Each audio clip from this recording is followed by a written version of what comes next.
ay magluluto ng bihon. Lagyan muna natin ito. Simpleng bihon. At magluluto din po ako para sa mga alaga ko. So rin sa mga alaga ko po separate kasi ayaw nila ng may mga vegetables. So may ganyan pork kaya simple lang. So pa igigisa ko lang. Tapos hahanguin ko ito separate.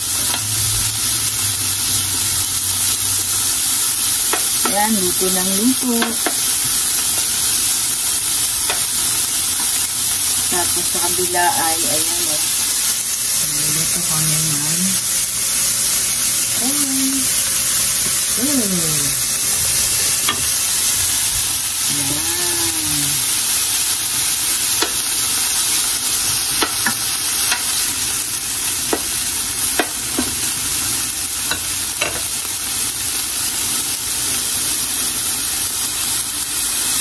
Ayan. Lagay na po natin ang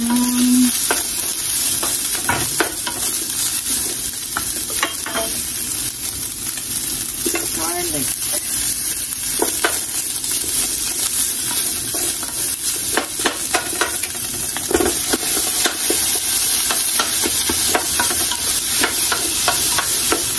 Onion.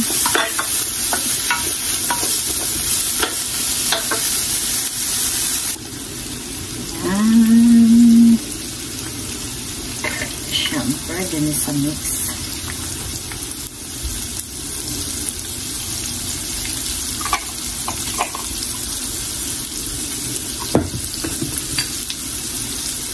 Pepper.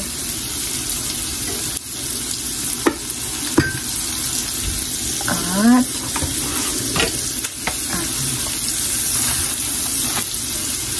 this one.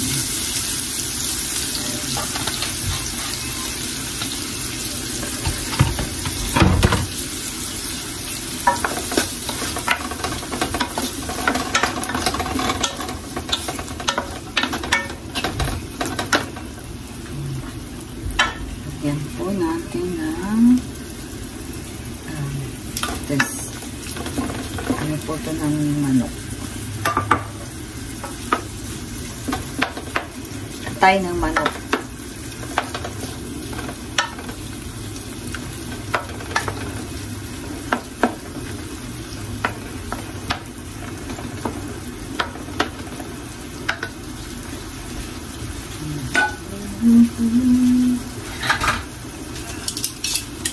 Ating hahaluin ay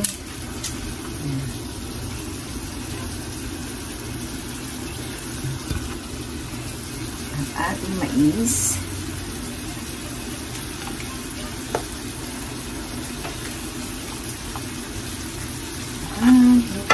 Sarap.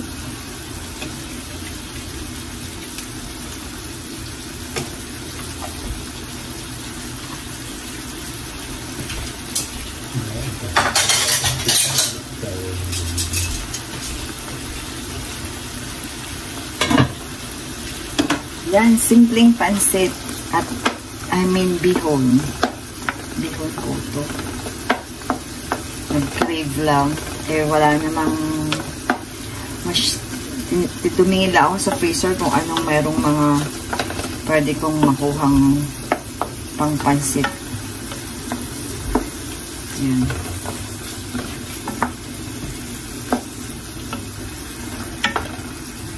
Tapos meron po tayong all kinds of may kikiam, may squid balls, may fish balls. Yan. Nakakuha pa ako meron pala ako sa freezer. Tapos yung vegetable. Anhin ko lang po ito para lumasa ang atay.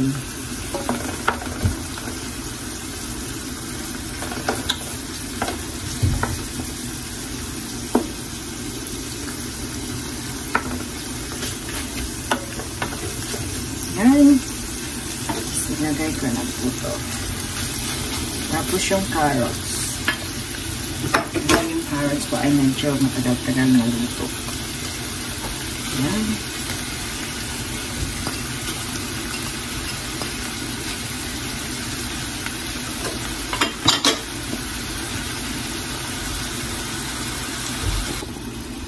Yan.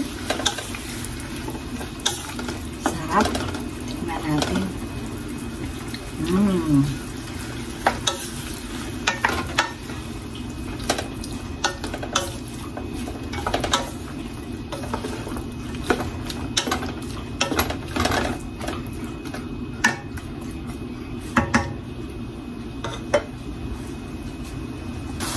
Simpleng pansit. At crave lang. Yan. Ito lang po yung mga nakuha kong ano ba yan? Yan lang po yung nakuha kong pwede kong ilagay pang pansit sa dito lang, sa freezer. Yan, vegetable.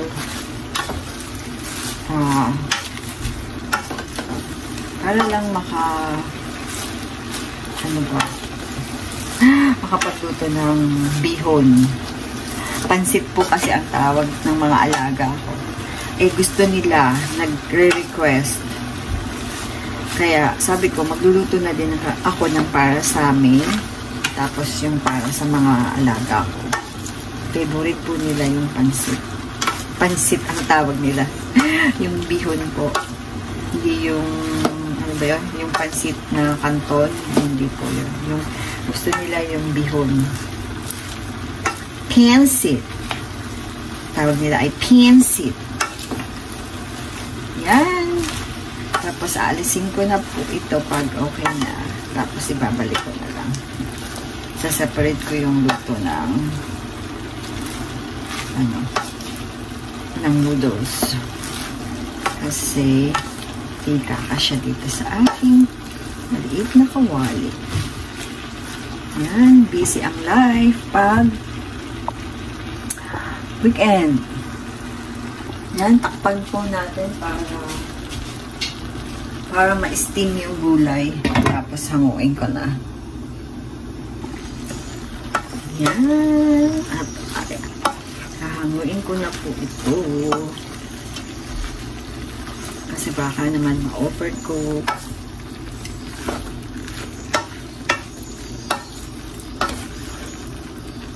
Yan. Pwede na. Pwede pang lang. Parang masatisfied lang yung craving mo. Diba po? Kasi pag nag-crave ka at you want it at kung ano lang ang meron sa freezer, nagagawa ng paraan. Pwede namang magluto at masarap din. Yan.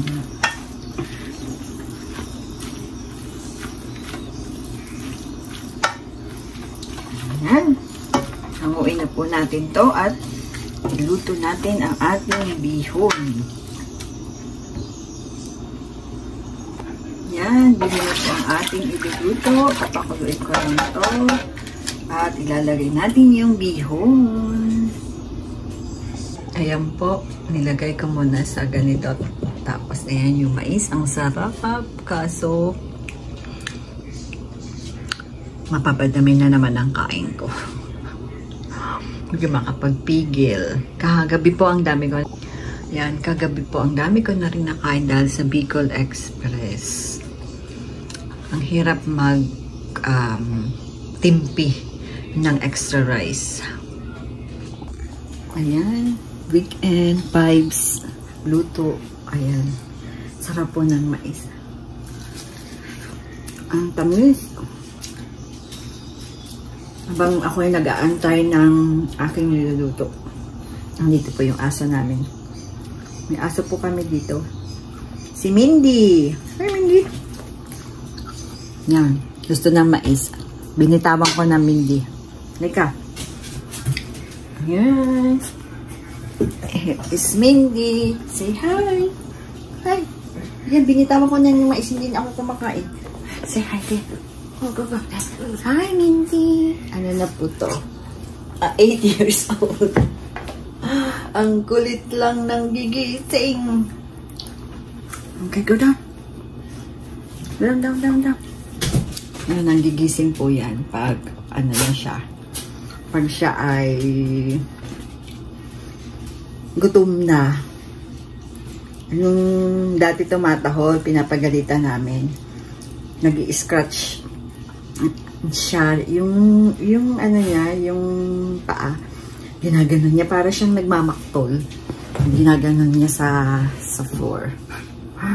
Ganyan po yan. Ihulog na po natin to. Binabad ko po yan. Ano yan eh, nag-absorb ng sabaw. Yan. Pwede marami na yung 4.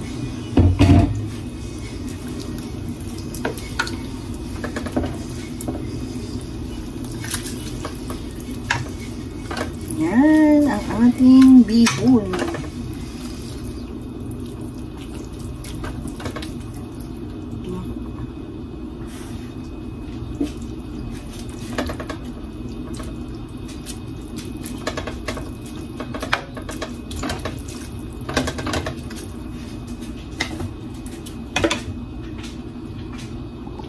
Yan.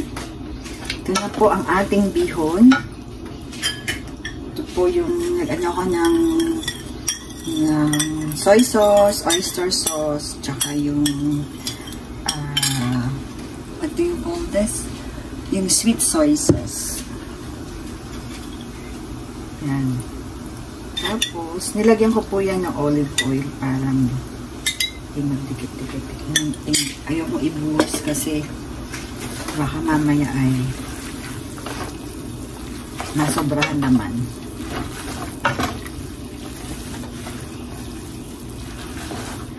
Tsaka yung gulay po ay may lasa na din yun. Yan. Toppings ko lang po yung gulay na niluto ko.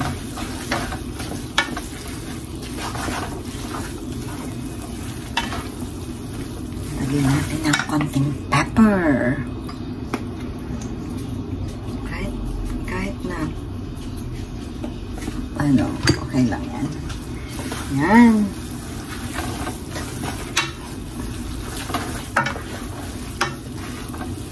Yum, yum.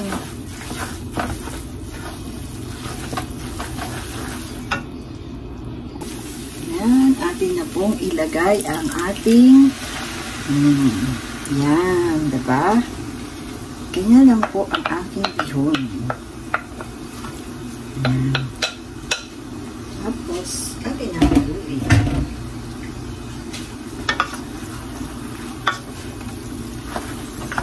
Yan.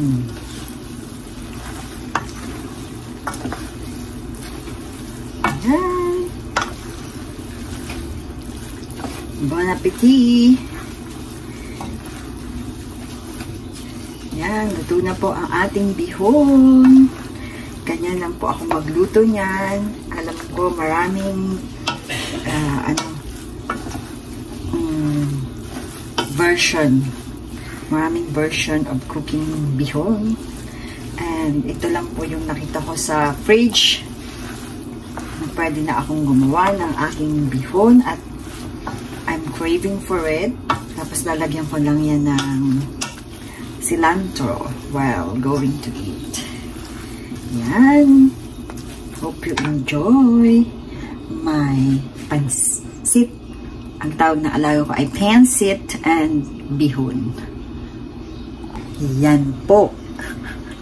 Huwag po kayong magsasawa sa aking video. Yan lang po ang aking nakayanan. Pansit kasi nag-craving. Salamat po. Maraming salamat sa panonood. Magandang buhay.